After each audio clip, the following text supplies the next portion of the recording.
Hello everyone, welcome to दृष्टि CVT under graduate programme. और मैं आपका मेंटोर शशांक आज के सेशन में सभी का स्वागत करता हूं। दोस्तों, जैसा आप जानते हैं कि दिसंबर 2024 में एक नोटिफिकेशन आया था फ्रॉम यूजीसी और जिसमें चेंजेस बताए गए थे upcoming CUET under graduate programme 2025 में। उसमें दोस्तों एक मेजर चेंज जो अनाउंस किया गया था कि जो 2024 में जो नंबर ऑफ डोमेन सब्जेक्ट्स थे वो थे टोटल 29, और इस बार जो नंबर ऑफ डोमेन सब्जेक्ट्स होंगे फॉर 2025 वो होंगे 23। तो जो 6 डोमेन सब्जेक्ट्स हटाए गए थे उसके बारे में जो इंफॉर्मेशन दी गई कि उन डोमेन सब्जेक्ट्स में जो एडमिशन होगा वो जनरल टेस्ट के स्कोर के बेसिस पर होगा। तो कहीं ना कहीं दोस्तों जनरल टेस्ट का इंपॉर्टेंस जो है वो बढ़ता जा रहा है। इसके अलावा कई सारे ऐसे कोर्सेज भी हैं जहां पर जनरल टेस्ट का स्कोर बहुत ज्यादा जरूरी होता है। तो आज के सेशन में दोस्तों मैं आपके साथ डिस्कस करने वाला हूं कि किस तरीके से जनरल एप्टीट्यूड टेस्ट की प्रिपरेशन को हम एक कंप्लीट साइंटिफिक अप्रोच से करें जिससे मैक्सिमम मार्क्स स्कोर किया जा सके इस सेक्शन में। हालांकि दोस्तों जनरल टेस्ट के साथ साथ डोमेन भी है और उसके साथ लैंग्वेज भी है, लेकिन कहीं ना कहीं जनरल टेस्ट का जो इंपॉर्टेंस है वो सीयूईटी यूजी 2025 के एग्जामिनेशन में बढ़ा हुआ है। तो इसी वजह से इस वीडियो में मैं आपके साथ वो डिस्कस करने जा रहा हूं, वो प्रिपरेशनल टिप्स डिस्कस करने जा रहा हूं जिसको आप फॉलो करके और जनरल टेस्ट में अपने स्कोर को मैक्सिमाइज कर सकते हैं। तो चलिए शुरू करते हैं आज के सेशन को। सबसे पहले दोस्तों बात करते हैं कि इसको स्ट्रेटजी किस तरीके से बनानी है आपको जनरल टेस्ट में एक्सेल करने के लिए। जो आपको एक 5 स्टेप स्ट्रेटजी मैं आपको बताऊंगा और ये सारे के सारे स्टेप्स फॉलो करने बहुत आसान है। कोई भी ऐसा स्टेप नहीं है जो बहुत ही डिफिकल्ट होगा। ये सारे स्टेप्स आप इजीली फॉलो करके अपने सक्सेस को और हाई स्कोर को इंश्योर कर सकते हैं। सबसे पहले दोस्तों आपको करना क्या है कि एग्जामिनेशन पैटर्न को समझना है कि जो सीयूईटी में जनरल टेस्ट या अब जिसको जनरल एप्टीट्यूड टेस्ट कहते हैं उसका पैटर्न कैसे है वो समझना है। दूसरा आपको करना क्या है कि एक स्ट्रक्चर्ड स्टडी प्लान बनाना है कि आपको एक स्ट्रक्चर्ड स्टडी प्लान बनेगा तो आपको समझ में आएगा कि इसको पढ़ना कैसे, इसकी तैयारी कैसे करनी है। इसके अलावा एक इफेक्टिव प्रिपरेशनल टिप्स आपके पास होना चाहिए कि तैयारी को अंजाम कैसे देना है। साथ ही साथ मॉक टेस्ट कब से रेगुलर देना है और रिवाइज और फोकस करना है वीक एरियाज पर। तो ये आपका 5 टीयर का एक प्लान है जिसको आपको फॉलो करना है to ensure the success in CUET general aptitude test. ये 5 स्टेप्स आपको फॉलो करने हैं जिससे आपकी सक्सेस इंश्योर हो जाएगी सीयूईटी के जनरल एप्टीट्यूड टेस्ट में। बहुत आसान है और बहुत इजीली मैं आपको बताऊंगा भी कि इसको फॉलो अप करना कैसे है। सबसे पहले दोस्तों बात करते हैं कि एग्जामिनेशन का पैटर्न समझ लो। पैटर्न समझना बहुत ही जरूरी है क्योंकि बिना पैटर्न समझे हुए आप एग्जामिनेशन के लिए 100% प्रिपेयर नहीं हो सकते। तो बिना पैटर्न समझे हुए एग्जामिनेशन को प्रिपेयर करना वैसे ही होगा कि बिना फायर पावर जाने हुए दुश्मन की आप लड़ाई में कूद गए। तो वहां पर अगर बिना फायर पावर जाने हुए अगर आप दुश्मन की लड़ाई में कूद जाएंगे तो डेफिनेटली हार निश्चित है। तो इसी वजह से सबसे पहले आपको करना है क्या है कि एग्जामिनेशन के पैटर्न को समझना है। देखो, एग्जामिनेशन पैटर्न में इस बार जो नंबर ऑफ क्वेश्चंस होंगे वो होंगे 50। तो 100 जो आपका नंबर ऑफ क्वेश्चन होगा वो होगा 50। तो टोटल नंबर ऑफ क्वेश्चंस होंगे 50, यानी 50 के 50 क्वेश्चन ही आपके पास होंगे। पहले 60 क्वेश्चंस हुआ करता था 2024 तक, अब वो क्वेश्चन हो गया है 50 2025 से। और सारे क्वेश्चन कंपलसरी हैं। तो जो क्वेश्चंस होंगे, ऑल क्वेश्चंस जो होगा वो कंपलसरी होगा। All questions compulsory. 2024 तक 60 क्वेश्चन होते थे तो उसमें कोई भी 50 आपको करना होता था। तो वहां आपको थोड़ी लिवरेज मिल जाती थी, लेकिन यहां कोई लिवरेज नहीं है। 50 क्वेश्चन होंगे और 50 के 50 कंपलसरी है। इसके बाद दोस्तों कौन कौन से सेक्शंस होंगे? सेक्शंस होंगे 3। सबसे पहले है जीके और current affairs, quantitative aptitude and logical reasoning. Quantitative aptitude हो गया मैथमेटिक्स, लॉजिकल रीजनिंग, ये 3 सेक्शंस होंगे। इसके बाद दोस्तों जो टाइम दिया जाएगा वो टाइम मिलेगा 60 मिनट्स का, यानी 1 आवर का टाइम मिलेगा और कंबाइंड टाइम 1 आवर का होगा। इसके बाद जो मोड ऑफ द एग्जामिनेशन होगा वो होगा कंप्यूटर बेस्ड टेस्ट, यानी जो पेपर होगा आपका ऑनलाइन होगा। पिछली बार दोस्तों पेपर हाइब्रिड मोड पर हुआ था, लेकिन इस बार जो पेपर सारे के सारे सीयूईटी के पेपर होंगे ऑनलाइन मोड पर। और मार्किंग स्कीम क्या है? मार्किंग स्कीम है +5 एंड -1। यानी हर सही जवाब के लिए आपको 5 नंबर मिलेंगे और हर गलत जवाब के लिए आपका टोटल नंबर में से 1 नंबर डिडक्ट कर दिया जाएगा। और ध्यान आपको यह भी रखना है कि जो मैक्सिमम मार्क्स होगा वो होगा 250। तो मैक्सिमम मार्क्स होगा,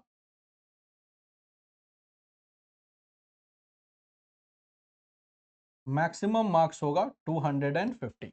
तो जो मैक्सिमम मार्क्स होगा जनरल एप्टीट्यूड टेस्ट का वो होगा 250। अब दोस्तों ये तो आपको समझ में आ गया कि एग्जामिनेशन पैटर्न कैसे है। अब बात करते हैं अपने सेकंड स्टेप की। तो ये आपको बहुत क्लियर हो गया होगा कि पैटर्न, एग्जामिनेशन पैटर्न कैसा है, कितने क्वेश्चंस आएंगे, किन किन सेक्शन से क्वेश्चन आएंगे, इसके अलावा टाइम कितना होगा, ऑनलाइन होगा या ऑफलाइन होगा, और मार्किंग स्कीम क्या है। इसके बाद दोस्तों बात करते हैं, सबसे पहले एक स्टडी प्लान क्रिएट करना है। स्ट्रक्चर्ड स्टडी प्लान क्रिएट करना है। स्ट्रक्चर्ड स्टडी प्लान का मतलब है कि वो स्टडी प्लान जिसमें तीनों टॉपिक्स को आप प्रॉपर और बराबर वेटेज दें। कई बार ऐसा भी देखा गया है कि जिस सब्जेक्ट में आपका इंटरेस्ट ज्यादा होता है आप उसको खूब पढ़ते हैं, और जिस सब्जेक्ट में इंटरेस्ट कम होता है उसको आप नेग्लेक्ट करते हैं। लेकिन यहां पर ऐसा बिल्कुल भी नहीं करना है। तीनों के तीनों सब्जेक्ट इक्वली इंपॉर्टेंट हैं, और तीनों के तीनों सब्जेक्ट को आपको प्रॉपर टाइम देना पड़ेगा, ताकि तीनों सब्जेक्ट में आपका परफॉर्मेंस एक्सेल करेगा, तभी ओवरऑल स्कोर बढ़ेगा। सबसे पहले आपको प्रायोरिटाइज करना है topics. Identify your strength and weaknesses. अब सबसे पहले आपको प्रायोरिटाइज करना है टॉपिक्स। अब सबसे पहले देखो कि भाई कौन से सब्जेक्ट में कौन से टॉपिक इंपॉर्टेंट है। जैसे मैथमेटिक्स की बात करूं तो मैथमेटिक्स में जो आपका अरिथमेटिक का सेक्शन होता है वो बहुत ज्यादा डोमिनेट करता है, और अरिथमेटिक का सेक्शन ही बाकी कैलकुलेशन में भी कहीं ना कहीं आपकी मदद करता है।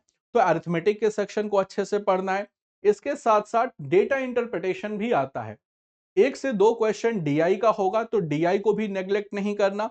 साथ ही साथ कई बार एक क्वेश्चन स्टेटिस्टिक्स का होता है, वो भी आपको देख करके चलना है, क्योंकि एक एक क्वेश्चन का अपना इंपॉर्टेंस है। और इस बार कोई ऑप्शन भी नहीं है कि चलो स्टेटिस्टिक्स में थोड़ा हाथ तंग है तो कोई दूसरा क्वेश्चन अटेम्प्ट करिए, वो भी इस बार नहीं होगा। तो कहीं ना कहीं सबसे पहले आपको मैथमेटिक्स के लिए अगर बात करूं तो आपको बेसिक मैथमेटिक्स जो आपका अरिथमेटिक सेक्शन है उस पर आपका अच्छा कमांड होना चाहिए। लॉजिकल रीजनिंग के लिए सबसे अच्छा है कि आप प्रीवियस ईयर पेपर को सॉल्व करें, उससे आपको पूरा पूरा आइडिया मिल जाएगा कि क्वेश्चन किस तरीके से पूछता है, चाहे वो कोडिंग डिकोडिंग का हो, एनालॉजी का हो, सिलोगिज्म का हो। तो ये इंपॉर्टेंट टॉपिक्स हैं, डायरेक्शन एंड डिस्टेंस है, तो वो सारे टॉपिक्स आपको कवर अप हो जाएंगे। जीके और करंट अफेयर्स बड़ा ही वास्ट टॉपिक होता है, तो 4 महीने में जीके और करंट अफेयर्स को कवर अप कैसे करना है उसके लिए मैंने एक डिटेल्ड वीडियो आपके साथ ऑलरेडी शेयर कर रखा है। इसके बाद दोस्तों आपको करना है टाइम मैनेजमेंट। टाइम मैनेजमेंट कैसे करना है कि allocate sufficient time for each section. अब दोस्तों सफिशिएंट टाइम देना है ईच सेक्शन को, लेकिन मैं आपसे कहूंगा कि जीके जो होता है वो अभी तक देखा गया है वन लाइनर आता है, जो बहुत टिपिकल नहीं होता।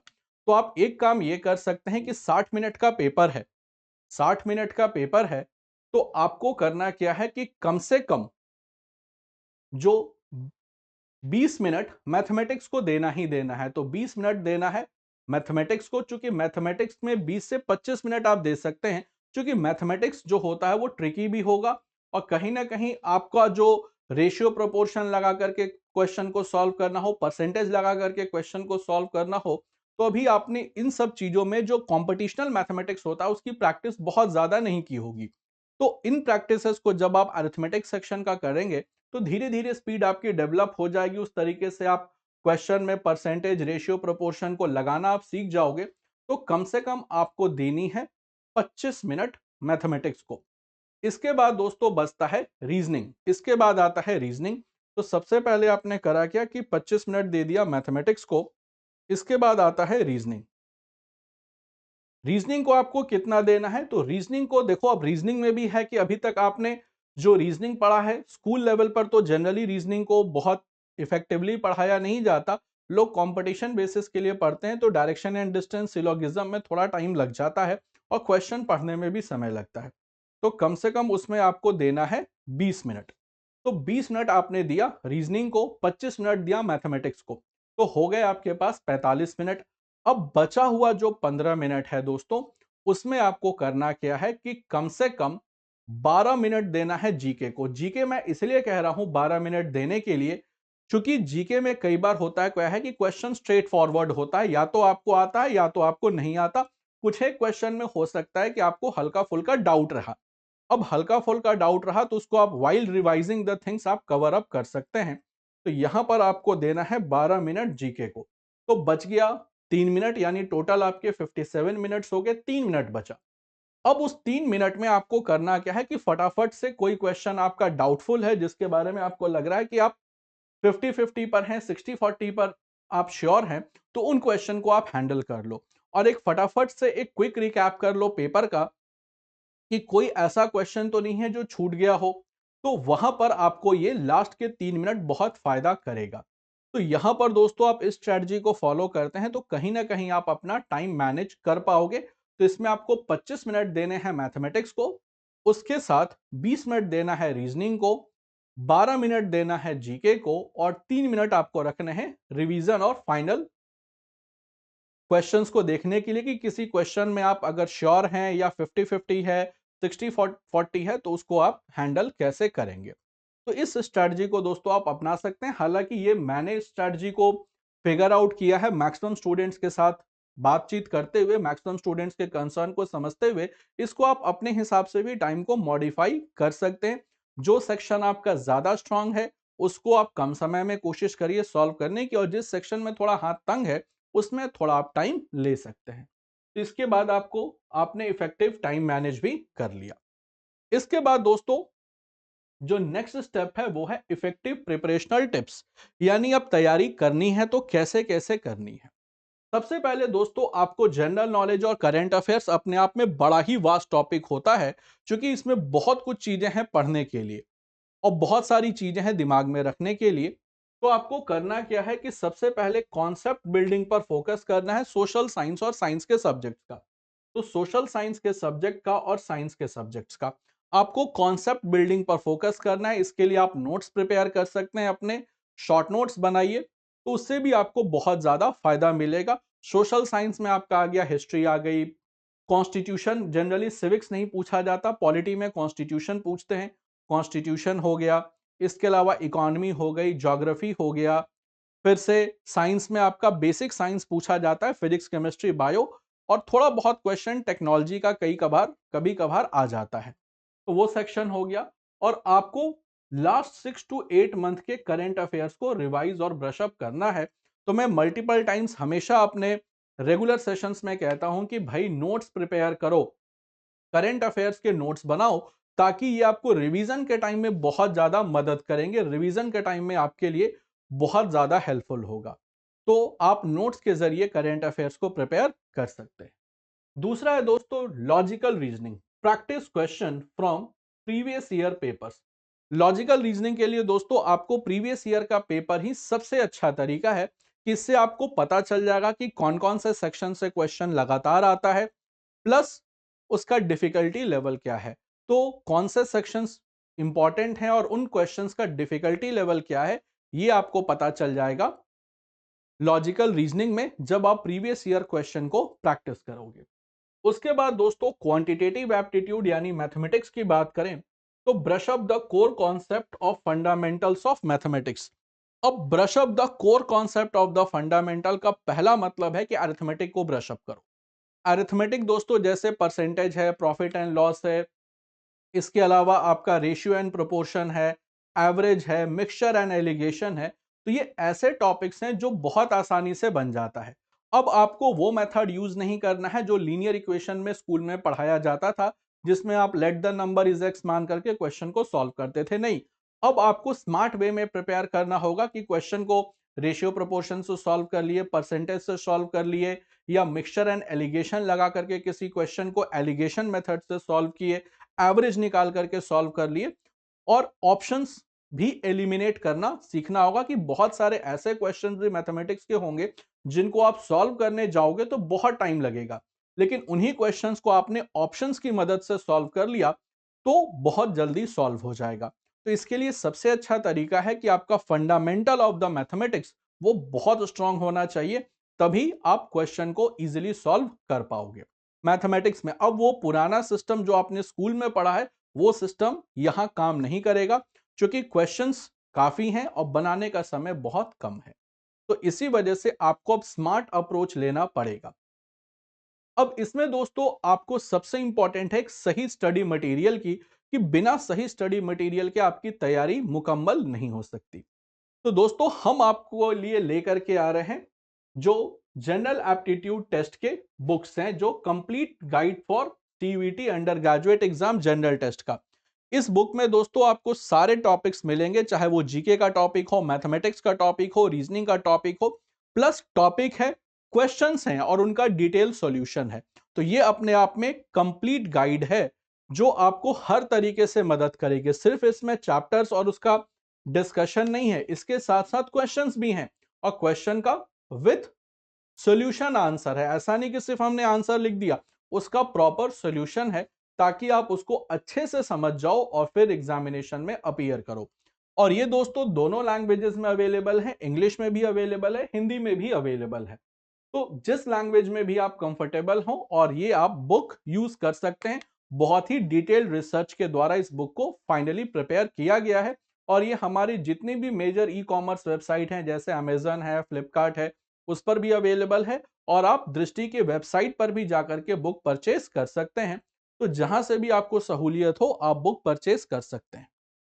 और ये इंग्लिश में भी अवेलेबल है, हिंदी में भी अवेलेबल है। तो मीडियम का भी बैरियर नहीं है, दोनों लैंग्वेजेस में अवेलेबल है। और यहाँ पर डिटेल्ड वे में चीजों को डिस्कस किया गया है। स्पेशली जो जीके के कॉन्सेप्ट्स हैं, जो कहीं ना कहीं आपका फंडामेंटल बिल्ड करने में बहुत बड़ा मददगार होता है, वो भी इसमें कॉम्प्रिहेंसिवली और एग्जाम ओरिएंटेड डिस्कस किया गया है। इसके बाद दोस्तों बात करते हैं नेक्स्ट स्टेप की, वो है मॉक टेस्ट। अब देखो मॉक टेस्ट बहुत जरूरी है, और आपको मॉक टेस्ट कैसे देना है, तो वो देना है आपका online mock test. Online mock test, अब ऑनलाइन मॉक टेस्ट ही क्यों? क्योंकि आपको पता है कि एग्जाम होगा कैसे, ऑनलाइन। तो जो आपका एग्जाम होगा वो भी ऑनलाइन होगा। और जब भी आप ऑनलाइन मॉक टेस्ट देते हैं, तो आपको एक डिटेल्ड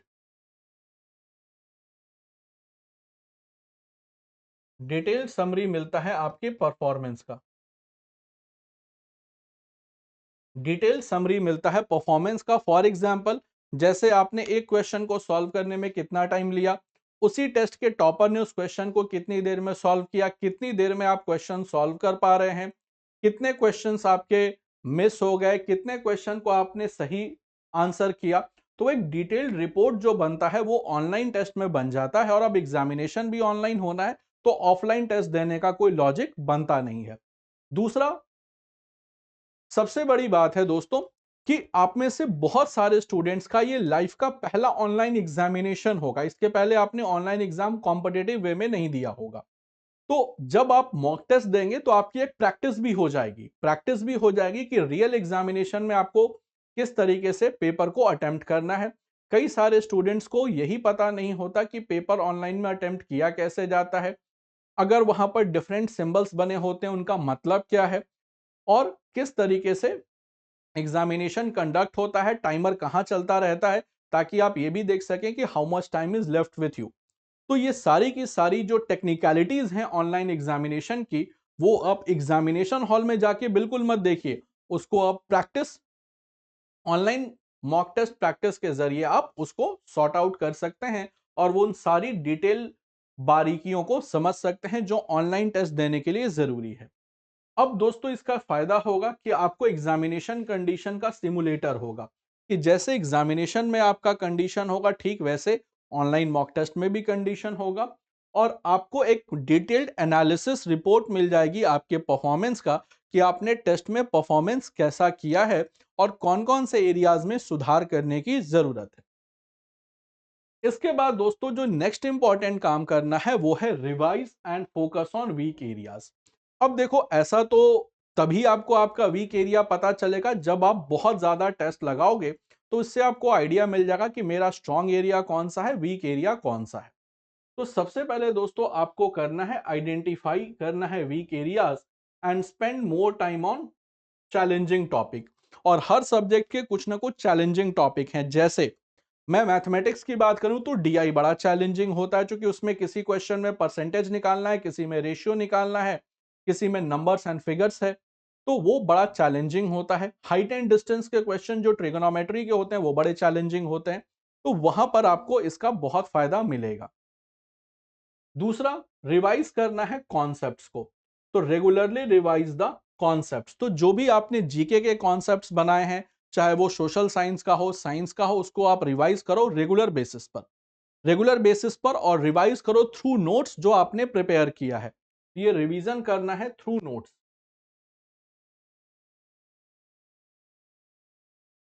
थ्रू नोट्स जो आपने प्रिपेयर किया है। कई स्टूडेंट्स करते क्या है कि बुक लेते हैं और बुक से ही रिवाइज करना शुरू कर देते हैं, और बुक का साइज बल्कि होता है, पता चला कि वो रिवीजन तो ढंग से हुआ नहीं, बुक का साइज देख करके, और एग्जामिनेशन कंडीशन में और ज्यादा पैनिक हो गए। तीसरा है दोस्तों प्रैक्टिस प्रॉब्लम। प्रैक्टिस प्रॉब्लम, अब देखो मैथमेटिक्स आपने बना तो लिया, अब फॉर एग्जांपल मैथमेटिक्स के क्वेश्चन है, रीजनिंग के क्वेश्चन है, वो आपने फटाफट सॉल्व, वो आपने सॉल्व कर लिया। मैथमेटिक्स का क्वेश्चन आप सॉल्व कर रहे हो, मान लो लीनियर इक्वेशन से, वही कोई स्टूडेंट इसको परसेंटेज और रेशियो के बेसिस पर फटाफट सॉल्व कर दिया। तो ये जो आपको शॉर्टकट ट्रिक्स हैं, शॉर्टकट टेक्निक्स हैं, वो तब आपको याद रहेगा एग्जामिनेशन हॉल में जब आप उसको रेगुलर हैबिट में लाओगे। तो कई सारे स्टूडेंट्स को स्क्वायर याद होता है 50 तक, क्यूब याद होता है 20 तक, टेबल्स वगैरह याद होते हैं, तो जो उनको मैथमेटिक्स में कैलकुलेशन में बहुत मदद करते हैं। और मैथमेटिक्स के सेक्शन में मैक्सिमम टाइम जो आपका एग्जॉस्ट होता है वो कैलकुलेशन में ही जाता है। तो यहां पर आपको ये सब चीजें कब आपकी हैबिट में आएंगी, जब आप इन सब चीजों को रेगुलर बेसिस पर प्रैक्टिस करोगे। जैसे क्यूब याद कर लिए तो उसको बार बार कहीं ना कहीं मैथमेटिक्स के प्रॉब्लम्स में अप्लाई कर रहे हैं, जिससे आपको याद हो गया। इसी तरीके से रीजनिंग है, रीजनिंग में भी आपके जो ट्रिक्स एंड टेक्निक्स होते हैं, जैसे स्पेशली सिटिंग अरेंजमेंट में होता है, सिलोगिज्म में होता है, आपका लीनियर जो आप लीनियर जो अरेंजमेंट होता है, सर्कुलर अरेंजमेंट होता है, यानी जो पजल बेस्ड क्वेश्चन होते हैं जिसमें लीनियर अरेंजमेंट है, सर्कुलर अरेंजमेंट है, रेक्टेंगुलर अरेंजमेंट है, वहां पर जो पजल बेस्ड क्वेश्चन होता है वहां पर भी ये बहुत मदद करता है। तो आपको जितना ज्यादा प्रैक्टिस करोगे उतना ही ज्यादा जो एप्लीकेशन आपने सीखा है उसको अप्लाई करोगे, तो एग्जामिनेशन हॉल में तक वो रिटेन होगा। एक दो बार प्रैक्टिस किए छोड़ दिए तो हो सकता है एग्जामिनेशन हॉल के प्रेशर कंडीशन में वो फॉर्मूला, वो ट्रिक, वो टेक्निक आप भूल जाओ। तो इस भूलने वाली बीमारी से बचने का एक ही तरीका है, वो है practice, practice and more practice. I hope ये बात क्लियर हो गया होगा। इसके बाद दोस्तों नेक्स्ट आपको काम करना है वो है stay positive and keep calm.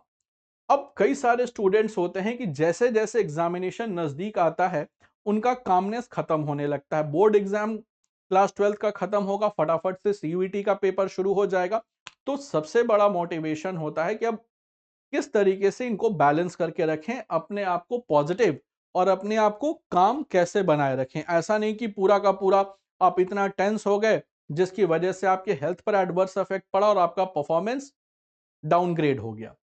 सबसे पहले आपको मेंटेन करना है एक पॉजिटिव एप्टीट्यूड, एक पॉजिटिव एटीट्यूड रखिए, एक पॉजिटिव माइंडसेट रखना है थ्रू आउट द प्रिपरेशनल जर्नी कि भाई मेरा तो होगा ही होगा, मैंने प्रिपरेशन अच्छे से की है, मैंने सारी चीजों को अच्छे से समझा है, तो इसलिए मेरा प्रिपरेशन अच्छा है तो पेपर अच्छा ही जाएगा।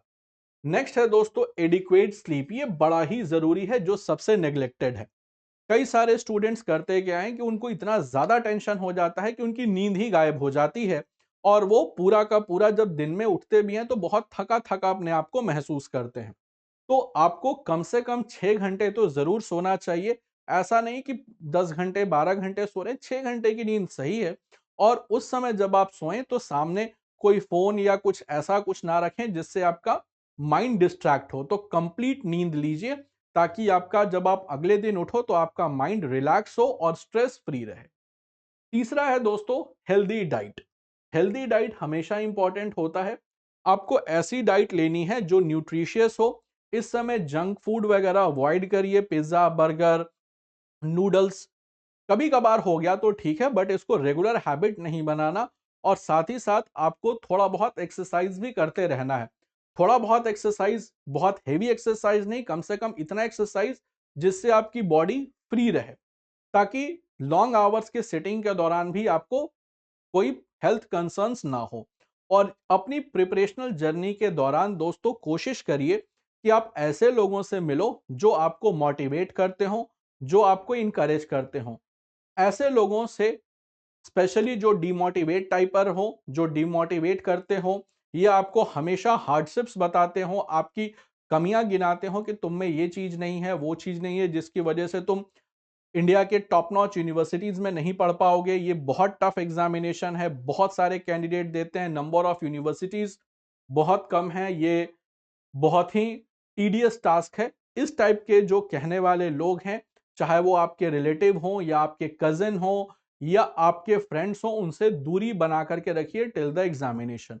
और सबसे अच्छी बात है, किसी को साथ अपनी प्रिपरेशनल टिप्स शेयर मत करिए, प्रिपरेशनल मेथड शेयर मत करिए, सिर्फ अपने आप तक रखिए। और जिससे आपको बात करके अच्छा लगता हो, चाहे वो आपके फैमिली मेंबर्स हो, दोस्त हो, उनसे ही कांटेक्ट में रखिए। थोड़े दिन अपने आप को, अगर आप जो निगेटिव माइंडेड पीपल से आइसोलेट रखेंगे, तो आपका तैयारी बहुत अच्छा होगा। और कोशिश करिए कि अपनी प्रिपरेशनल टिप्स को या प्रिपरेशनल स्ट्रेटजी को किसी के साथ शेयर ना करें।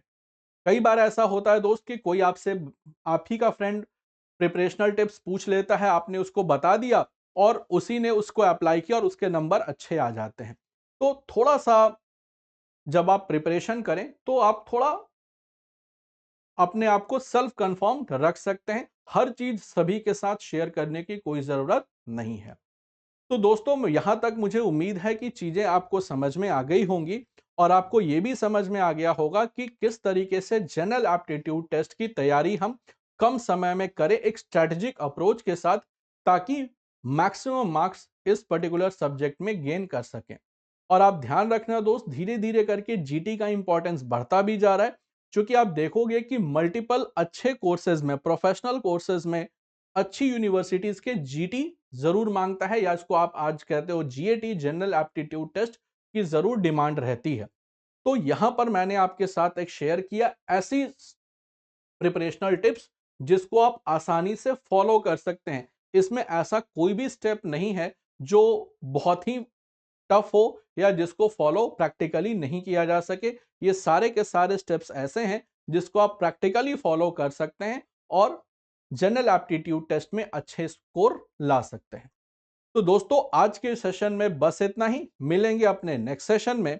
और अगर आपको ये टिप्स, ये टेक्निक्स और ये स्ट्रेटजी पसंद आई हो तो वीडियो को कर दीजिएगा लाइक और सेशन को करना है शेयर। और अगर आप पहली बार हमारे चैनल पर विजिट कर रहे हैं तो चैनल को सब्सक्राइब जरूर कर लीजिएगा। तो stay tuned with us for more such informative video. मिलते हैं दोस्तों अपने नेक्स्ट इंटरेस्टिंग और इंफॉर्मेटिव सेशन में।